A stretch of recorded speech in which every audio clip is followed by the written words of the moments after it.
Hello everyone.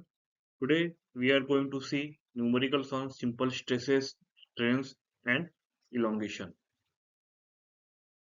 This will be the important formulas for today's topic. Stress. Stress is equal to P upon A, that is applied load upon cross-section area. Next formula is strain. Strain is equal to delta L upon L. Delta L is change in length and L is original length. Number 3, modulus of elasticity, which is denoted by E. It is ratio of stress and strain, sigma upon epsilon. Next is linear strain, epsilon L.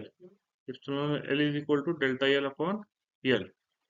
Next is 5, lateral strain. Lateral strain is equal to delta D upon D in case of circular bar, and in case of rectangular bar it will be delta W upon W, that is width, or delta T upon T. T is thickness, W is width. And Poisson's ratio mu will be minus epsilon lateral upon epsilon linear, that is lateral strain upon linear strain. Problem number 1. A rod of cross-sectional area 200 mm square carries tensile load of 10 kN. Find the tensile stress. Okay, given data क्या है आपको? तो area दिया है 200 mm square और tensile load दिया है 10 kN. 10 kN, उसका कन्वर्जन क्या होता है किलो न्यूटन का न्यूटन में? 1 kilonewton is equal to 10⁻³ newton. आपको ये याद रखना है, यूनिट कन्वर्जन है 1 kilonewton is equal to 10⁻³ newton. और आपको पूछा क्या गया है? Tensile stress. तो स्ट्रेस का फॉर्मूला क्या है? Stress equal to load upon area. You can use this formula for finding tensile stress as well as compressive stress.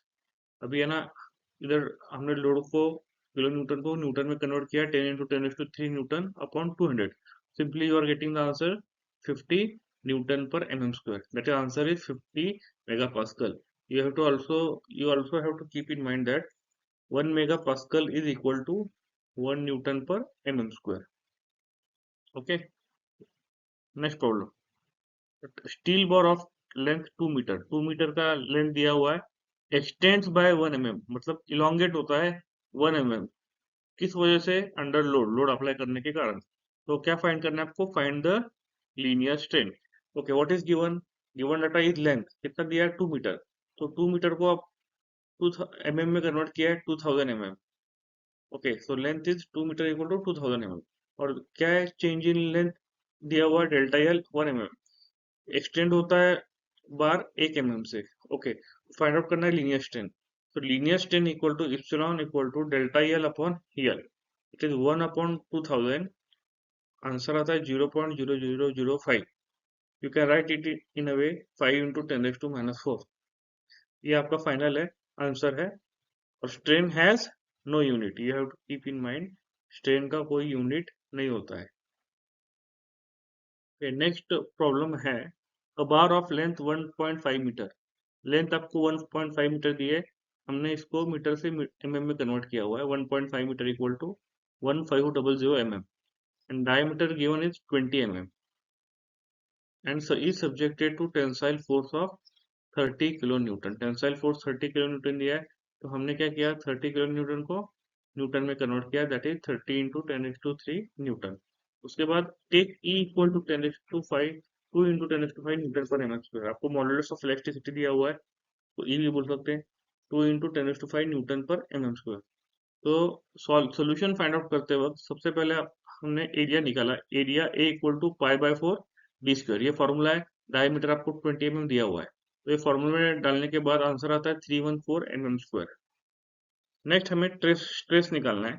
Stress ये फॉर्मूले से हम निकाल सकते हैं. Stress equal to applied load upon area.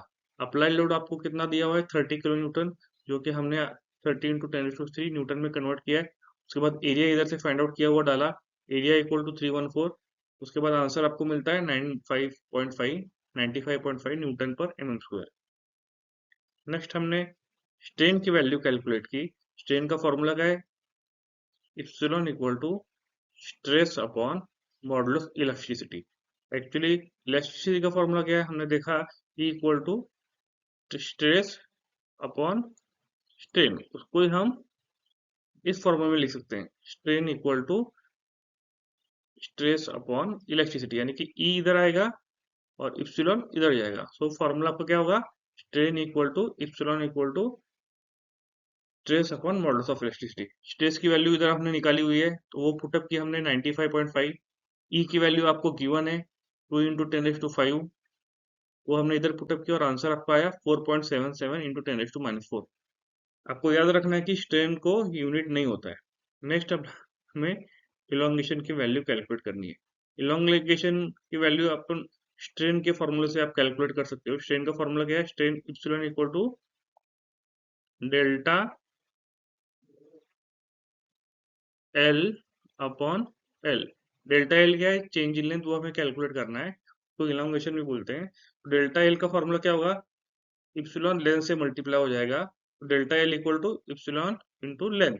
So epsilon बोले तो स्ट्रेन जो हमने इधर फाइंड आउट किया हुआ है 4.77, उसको 10⁻⁴ से मल्टीप्लाई किया, ये जो आंसर आया हुआ है, और उसको इस 1500 यानी कि लेंथ ऑफ द बार उससे मल्टीप्लाई किया, तो हमें फाइनल आंसर मिला 0.716 mm।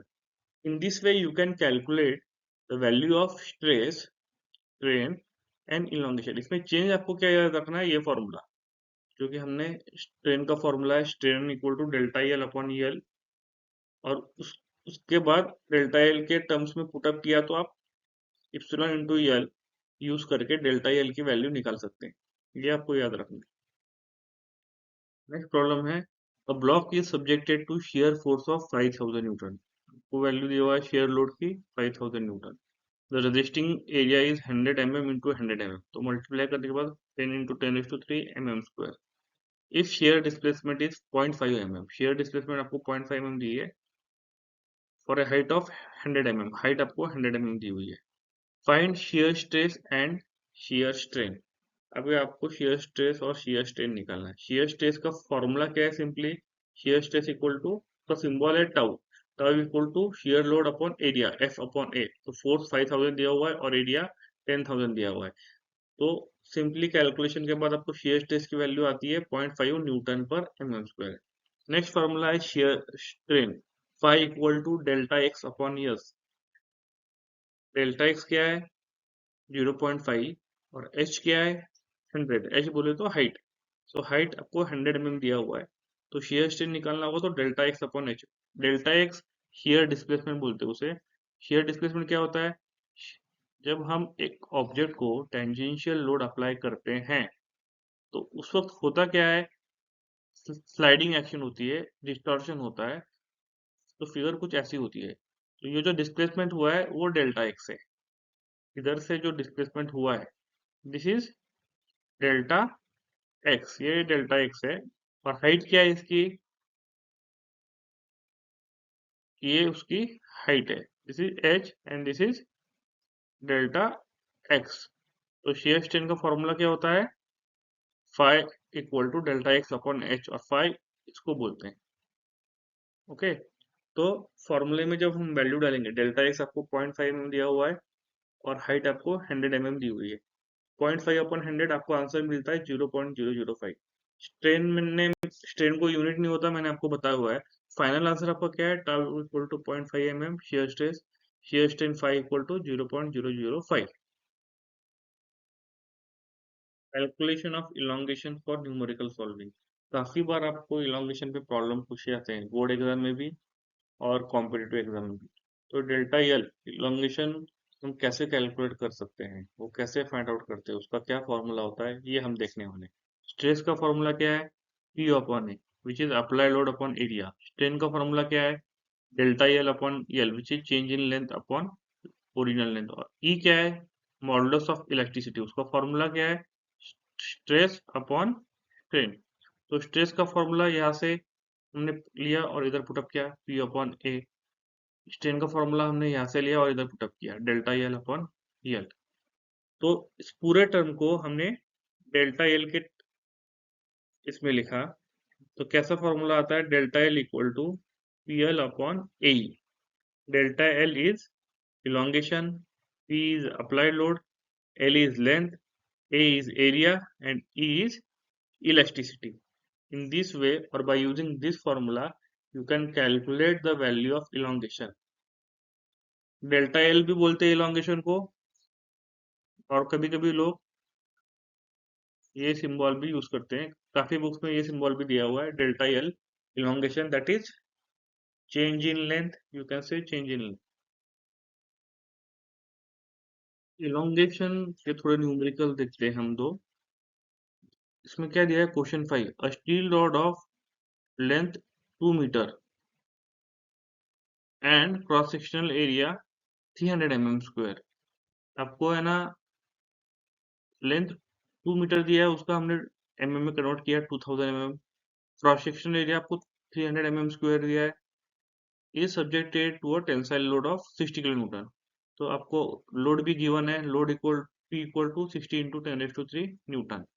और मॉडुलस ऑफ इलास्टिसिटी की वैल्यू भी दी हुई है, E equal to 2 into 10⁵ newton पर mm²। को निकालना क्या है, एक्सटेंशन यानी कि इलोंगेशन डेल्टा एल। उसका फॉर्मूला हमने अभी देखा पिछले स्लाइड में। फॉर्मूला क्या है, delta L equal to P L upon A. Simply हमने पी की वैल्यू पुटअप की, P equal to 60 into 10⁻³ newton. Length की वैल्यू पुटअप की 2000 mm, मीटर का mm में कन्वर्ट किया। एरिया 300 mm² दिया हुआ है। इलेक्ट्रिसिटी 2 इंटू 10⁵ न्यूटन पर mm² दी हुई। जब हमने कैलकुलेट किया तो इलोंगेशन आपका डेल्टा एल कितना आया, 2 mm। So you can say that by applying load of tensile load of 60 kN, the rod elongate by 2 mm। 60 kN tensile load apply करने के बाद रॉड का इलोंगेशन 2 mm से होता है। In similar way next problem में क्या दिया है आपको, लेंथ 2 मीटर दी हुई है, क्रॉस सेक्शनल एरिया 300 mm² दिया हुआ है, subjected to tensile load, load change किया है 20 इंटू 10⁻³ न्यूटन। अदरवाइज लेंथ कितना है, 2 मीटर, पिछले प्रॉब्लम में वही था। एरिया कितना है, 300 mm² से बदला क्या है, टेंसाइल लोड, लोड की वैल्यू चेंज हुई है। और मॉडुलस ऑफ इलास्टिसिटी भी 2 इंटू 10⁵ न्यूटन पर mm² दिया है। आपको काफी बार प्रॉब्लम में कभी कभी मॉडुलस ऑफ इलास्टिसिटी की वैल्यू दी नहीं जाती। उस केस में आपको modulus of elasticity capital E till की अज्यूम करनी है 2 इंटू 10⁵ न्यूटन पर mm²। ओके, तो फॉर्मूला कौन सा आप यूज करने वाले, same formula, delta L equal to P L upon A. P कितना दिया है, 20,000 न्यूटन, एरिया कितना दिया हुआ है 300 mm², लेंथ 2000 mm, और ई कितना दिया है 2 इंटू 10⁵। सो कैलकुलेशन करने के बाद आपको वैल्यू कितनी है, 0.667 mm। So by applying 20 kN load, the rod elongate by 0.667 mm.